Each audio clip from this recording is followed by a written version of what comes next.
दोस्तों, हम एक ऐसी पीढ़ी हैं जो चांद पर घर बसाने की बात करती है, लेकिन हकीकत तो यह है कि हमें धरती पर एक 10 बाय 10 का कमरा भी चैन से नसीब नहीं हो रहा है। जरा सोचिए, हमारे माता पिता की पीढ़ी 25 से 26 साल की उम्र में घर खरीदने का सपना देख लेती थी। हम क्या कर रहे हैं उस उम्र में?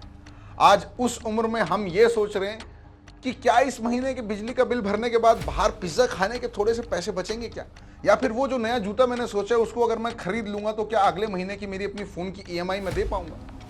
भारत के बड़े बड़े शहरों में किराया अब सिर्फ एक मंथली ट्रांजैक्शन नहीं रहा है, ये एक एग्जिस्टेंशियल क्राइसिस बन चुका है। इसे हम the great Indian rent trap कहते हैं। आज के इस एपिसोड में हम सिर्फ ये नहीं देखेंगे कि किराया महंगा क्यों हो रहा है, बल्कि हम उस पूरे सिस्टम को डिकोड करेंगे जो आपको कभी अमीर नहीं होने देना चाहता। हम बेंगलोर के मकान मालिकों के इंटरव्यू से लेकर मुंबई की अलमारी वाली जिंदगी तक सब कुछ खंगालेंगे। और हाँ, इस वीडियो के एंड तक आते आते आपको समझ में भी आ जाएगा कि ये समस्या सिर्फ भाई आपकी नहीं है, ये अभी पूरी ग्लोबली एक भयंकर समस्या बन के आ चुकी है। ये पूरी दुनिया का एक भयानक सच है। तो नमस्कार, मैं हूं तुषार और ये है जेनजिस्तान। चलिए उस शहर से शुरू करते हैं जहां हवा में इन्वेस्टमेंट और इक्विटी की महक आती है। यस, आपने सही सुना, दैट इज बेंगलोर। यहां घर ढूंढना किसी स्टार्टअप के लिए सीरीज ए की फंडिंग उठाने जैसा हो गया। आपको फ्लैट ढूंढने के लिए शार्क टैंक लेवल की भाई पिच रेडी करनी पड़ेगी। मैं झूठ नहीं बोल रहा भाई। पिछले साल एक्चुअली अप्रैल 2023 में एक रेडिट पे पोस्ट वायरल हुई थी जहां एक मकान मालिक ने किराएदार से उसका क्लास का 10th और 12th के बोर्ड की मार्कशीट और उसका लिंक्डइन का प्रोफाइल मांगा था। अब आप खुद सोच के देखिए कि अगर मेरे मैथ्स में 80% नंबर आए हैं तो क्या मैं घर पे झाड़ू ठीक से नहीं लगा पाऊंगा? लेकिन ये सिर्फ एक पागलपन नहीं है, इसके पीछे एक गहरी एलिटिस्ट मानसिकता है। बेंगलोर के कई इलाकों में रेंट पिछले 2 साल में 40 से 60% तक बढ़ गया है। नो ब्रोकर रेंटल रिपोर्ट 2024 के अनुसार तो बेंगलोर के सरजापुर रोड और एचएसआर के लेआउट में औसत किराया 35,000 से 40,000 एक बीएचके के लिए पार कर चुका है। और अभी अगर मैं 2026 की बात करूं तो सोच के देखिए वो कितना और ज्यादा बढ़ गया होगा। अगर यानी कि आपकी सैलरी 1 लाख रुपए है और टैक्स और रेंट कटने के बाद आपके पास बस वो शो ऑफ वाली वाइब सी बचती है, पैसा नहीं बचता है आज की डेट में। बेंगलोर में एक और चीज है जो बड़ी खतरनाक है, that is security deposit. Bharat के बाकी हिस्सों में तो 2 से 3 महीने का डिपॉजिट चलता है, लेकिन बेंगलोर में ये 6 से 10 महीने का होता है। यानी घर में घुसने से पहले आपको 2 से 3 लाख रुपए कैश चाहिए। यह पैसा मकान मालिक अपने म्यूचुअल फंड में डाल देता है, उससे बढ़िया ब्याज कमाता है। और जब आप घर छोड़ते हैं तो पेंटिंग चार्ज के नाम पर 50,000 रुपए काट भी लेता है। अब इसको डकैती नहीं कहोगे तो क्या कहोगे दोस्त? चलिए अब सपनों की नगरी मुंबई की बात कर लेते हैं। मुंबई का एक ही नियम है, यहां स्पेस ही भगवान है, भगवान ही स्पेस है। यहां लोग घर नहीं, पिन कोड के लिए पैसे देते हैं। अगर आप विरार या नाला सुपारा जैसे एरिया में घर लेते हैं तो शायद कंफर्म नहीं हो सकता है आपको 20 से 25,000 रुपए में रेंट पे घर मिल भी जाए। लेकिन जहां आपने बोरीवली पार करी और आप अंधेरी पहुंचे तो आपको रेंट के लिए हो सकता है दोस्त के किडनी तक गिरवी रखनी पड़ सके।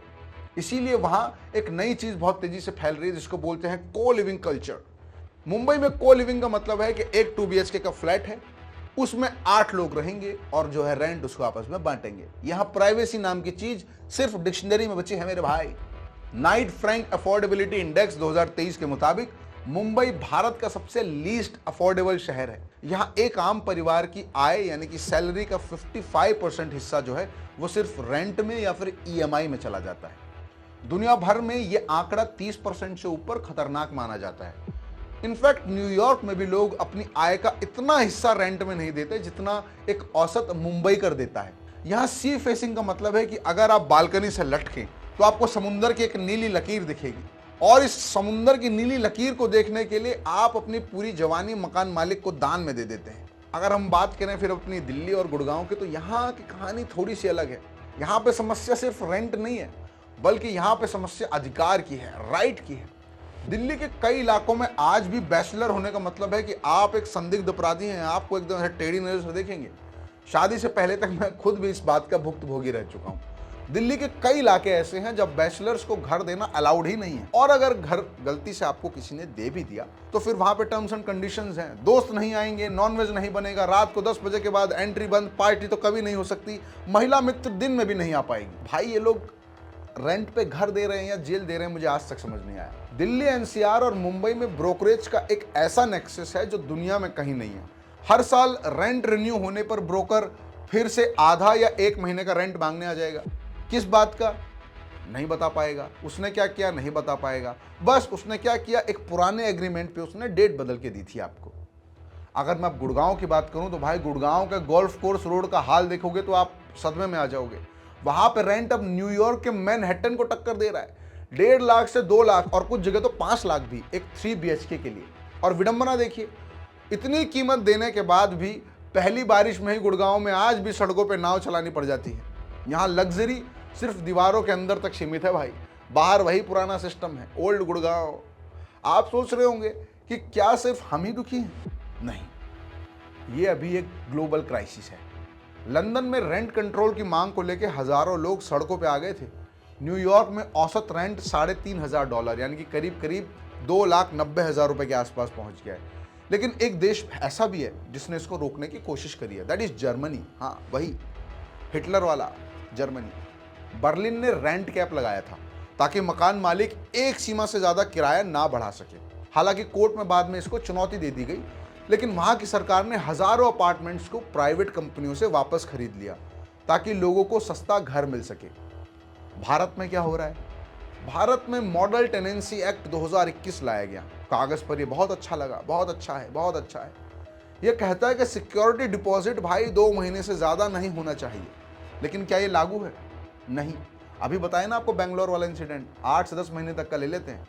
भारत के ज्यादातर राज्यों ने इसे अभी तक पूरी तरीके से अपनाया ही नहीं है। अब आप थोड़ा गणित समझिए।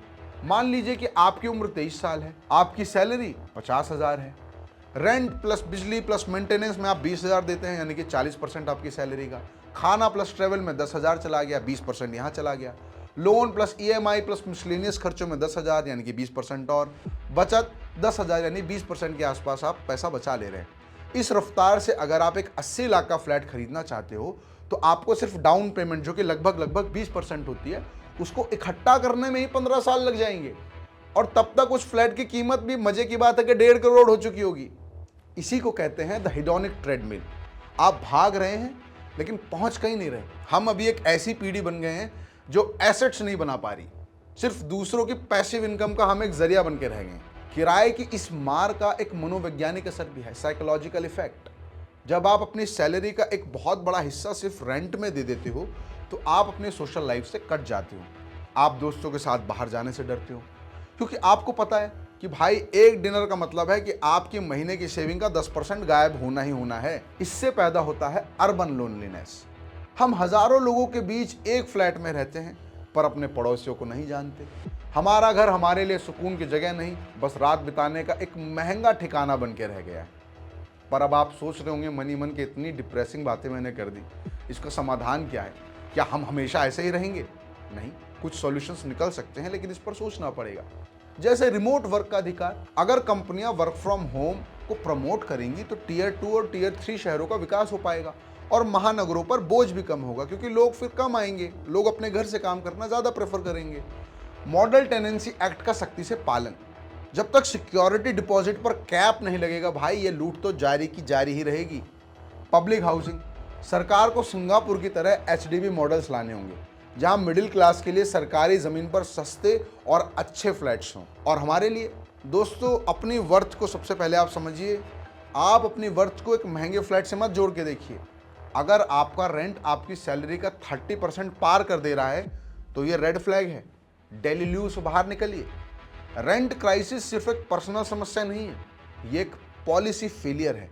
अगर हम आज आवाज नहीं उठाएंगे तो अगली पीढ़ी के लिए घर सिर्फ एक म्यूजियम की चीज बन के रह जाएगा। आपकी क्या कहानी है? क्या आपने भी कभी ब्रोकर को एक्स्ट्रा पैसे दिए? क्या आपका मकान मालिक भी आपकी डाइट पर नजर रखता है? कमेंट्स में अपनी भड़ास जरूर निकालिएगा और अगर वीडियो पसंद आया तो उन दोस्तों को जरूर भेज दीजिए जो अपनी सैलरी का आधा हिस्सा आज भी रेंट में ही दे रहे हैं। शायद उन्हें थोड़ा सा हौसला मिले। आप लोग तब तक देखते रहिए जंजिस्तान और पॉलिटिक्स। मैं आपसे मिलूंगा अगली वीडियो में। धन्यवाद।